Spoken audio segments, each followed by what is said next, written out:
Antoine Robitaille. Écoute! Oui, j'écoute. J'en suis pas revenu de ce qu'il a dit. On est là pour aider. Ben, je trouve que oui. On veut aider. Je suis là pour aider. Ouais. OK. Prise 2. Écoute! Antoine Robitaille. La rencontre. Robitaille du Trizac. Antoine, bonjour. Oui, bonjour Benoît. Bonjour, je sais pas si tu as entendu l'entrevue, là, une femme de 34 ans qui attend l'hémodialyse, est au coin de la rue de Pierre-Legardeur, il l'envoie à Joliette, ils prennent des patients de Joliette, ils l'amènent à Pierre-Legardeur, c'est du vrai niaisage, elle attend une greffe de rein. Puis on dit non, pas là, pas pressé. Elle peut s'empoisonner, elle peut mourir, tu sais. 34 ans. Puis là, tu cherches quelqu'un qui va être redevable, qui va être responsable. Et ça, c'est la foutue politique au Québec. C'est la foutue bureaucratie. Et c'est là où je me dis, si ça prendrait un Trump au Québec pour faire le ménage dans la bureaucratie, puis le service aux citoyens. Ça n'a pas de sens. Ouais. Non, je Peut-être dis pas non. besoin de ça non plus, là. Non, tu veux pas un Trump, mais ça prend quoi? Ça prend qui? T'entends-tu un politicien dire, on va vous les donner, les services auxquels vous avez droit? N'as-tu entendu un dire ça? Et le faire? C'était le discours de François Legault quand il est arrivé au pouvoir. Ah oui, hein? Et, oui, là, c'était ça. Il fallait améliorer les services. Ouais. Mais on n'a Et c'est peut-être pas arrivé. besoin non plus d'un politicien qui se croit un envoyé de Dieu. Ben non, j'en veux pas moi non plus. Mais Non, mais tu sais, plus... toi qui c'est ça, je comprends là, que tu as dû être, bouleversé comme moi hier en entendant Donald Trump. Oui, on l'a fait jouer. Du vin. Oui, non, Complètement. Et qu'est-ce qu'on fait face à une personnalité comme celle-là?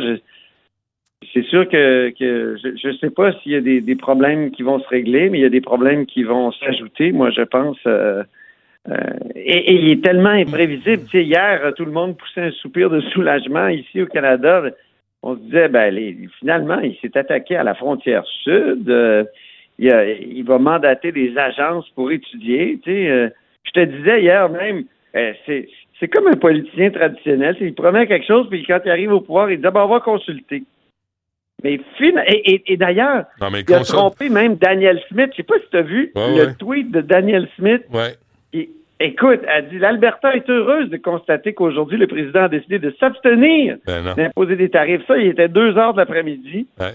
Elle parlait même d'une reconnaissance implicite par le président qu'il s'agit d'une question complète et délicate ayant de graves répercussions pour les travailleurs. Ben non. À 19h40 à peu près, M. Trump a dit on va en imposer des tarifs, là.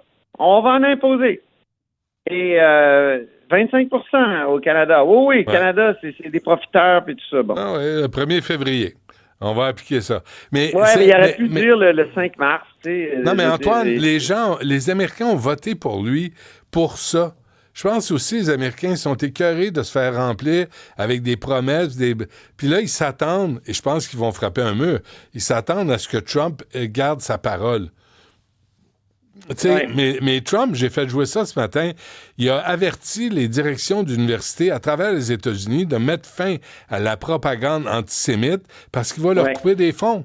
Et ça, au Canada puis au Québec, on aurait pu faire ça avec McGill, avec Concordia, avec l'UQAM. On aurait pu intervenir pour protéger les étudiants juifs. Mais on fait rien. Oui, peut-être. Je sais pas. J'ai pas assez étudié la question pour te dire c'est une bonne idée ou j'ai pas vu exactement comment il veut fonctionner. Si on est pour la liberté d'expression, il faut faire attention. Non, c'est pas de la liberté d'expression, ça. Non, tuer les Juifs, je comprends. L'antifada, tu sais ce que Ruba Gazal prône là, de la rivière à l'océan, là, tout ça, là, c'est non. Non, ça, c'est un génocide. Oui, mais tu sais, j'ai vu d'autres déclarations de Donald Trump, tu sais, qui disait on est pour la liberté d'expression, mais en même temps, il voulait empêcher certaines idées de circuler, là, notamment ça dépend sur les trans et compagnie. Bon, écoute, comme je t'ai dit, j'ai pas fait ma religion là-dessus parfaitement, mais tu sais, il faut faire attention aussi quand l'État se met à interdire certaines choses. Tu sais, combattre Antoine, on peut haine, ça, je suis bien d'accord avec ça. Il faut le faire. Est-ce que ça serait fait correctement comme Trump veut le faire, écoute, je préférerais m'abstenir puis aller étudier l'affaire avant de te dire oui, c'est excellente affaire. Non, mais moi, ce qu'on veut, c'est des résultats. C'est des résultats. On veut pas marcher sur tout le monde, mais on veut que les choses changent un peu. Pour avoir un job, ça devrait être au mérite. C'est pas en fonction de qui tu couches, puis la couleur de ta peau, puis la grosseur de ton gland. Tu devrais juste avoir la job si t'as les compétences. Mais là, tout à coup, tout a été bardassé. Bref. Mais moi, j'aime pas ça, là, l'idée qu'ils se disent dans une république dont le premier président a refusé d'être roi, que lui dise, Dieu m'a sauvé, m'a permis de survivre. Ouais. C'est terrifiant parce que quelqu'un qui a manifestement un syndrome narcissique extrême comme lui, qui se dit, là, même Dieu est de mon bord, là. Il est investi de Dieu, ça, c'est dangereux. Il est en mission. Non, ça. Moi, je l'ai fait jouer hier, puis j'ai dit, ça se peut pas. Ben oui, ça se peut, il l'a dit, puis ça, c'est... Dieu a sauvé sa vie pour Make America Great Again. Je veux te parler de François Legault ce matin, qui a refait sa comparaison avec la COVID. Il est à son caucus de pré-sessionnel à Saint-Sauveur, et il a refait la comparaison Trump-COVID, là.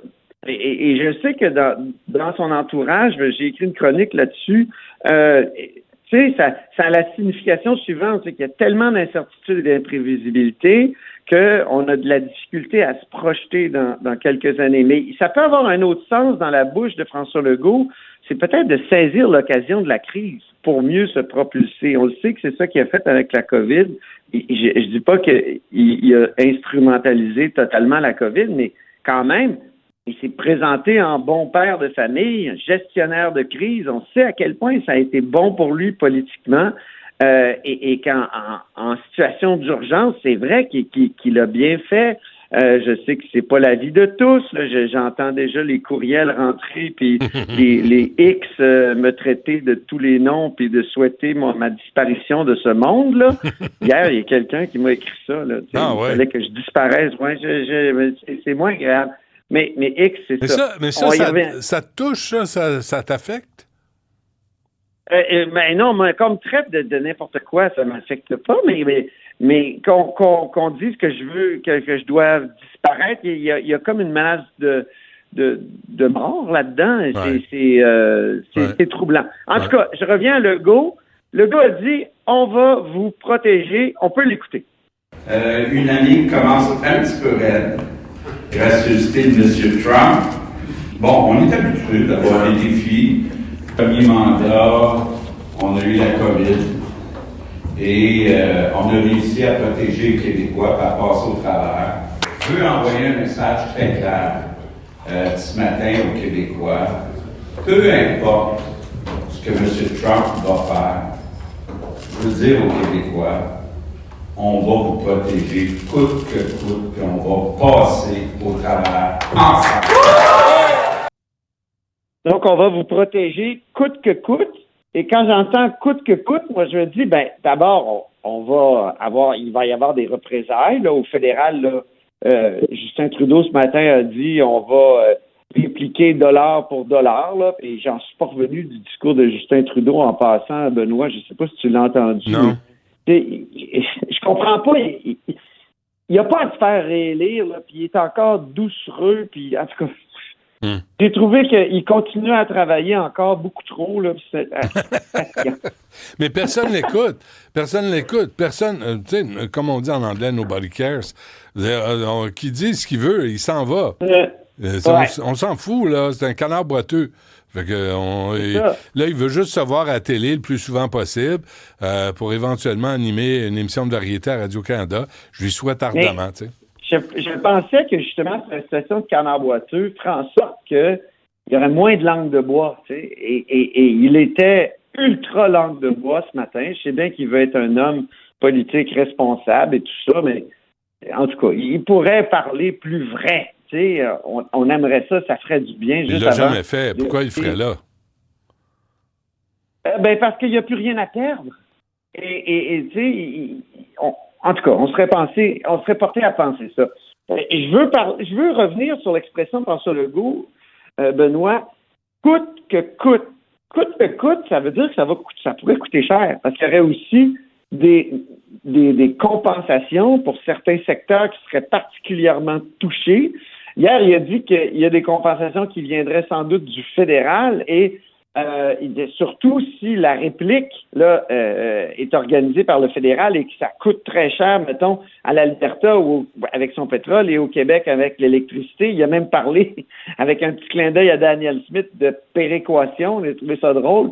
Et là, coûte que coûte, ça veut aussi dire, est-ce qu'on est capable de faire, d'atteindre l'équilibre budgétaire comme prévu dans le budget 2024-2025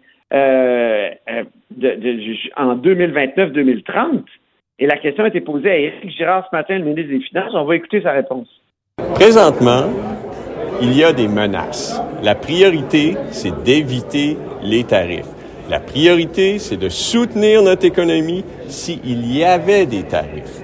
Là, présenter un plan de retour à l'équilibre budgétaire, c'est une obligation en vertu de la loi. Alors, c'est certain qu'on va le faire, qu'on le prépare, puis qu'on sera prêt.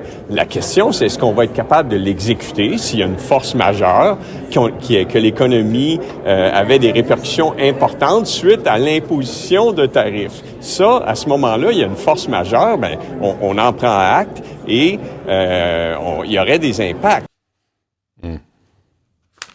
C'est intéressant, en tout cas, le point de presse d'Éric Girard. Il a commencé par dire, écoutez, l'économie aux États-Unis, ça va super bien, malgré tout ce qui a été dit hier par Donald Trump, qui a comme présenté l'État des États-Unis comme le pays le plus pauvre au monde, qui fait pitié. Et là, désormais, grâce à son élection seule, ben tout va changer. Ça va devenir la nation la plus extraordinaire au monde qui va faire de l'argent. Écoute, ils sont déjà dominants dans tellement de secteurs, là.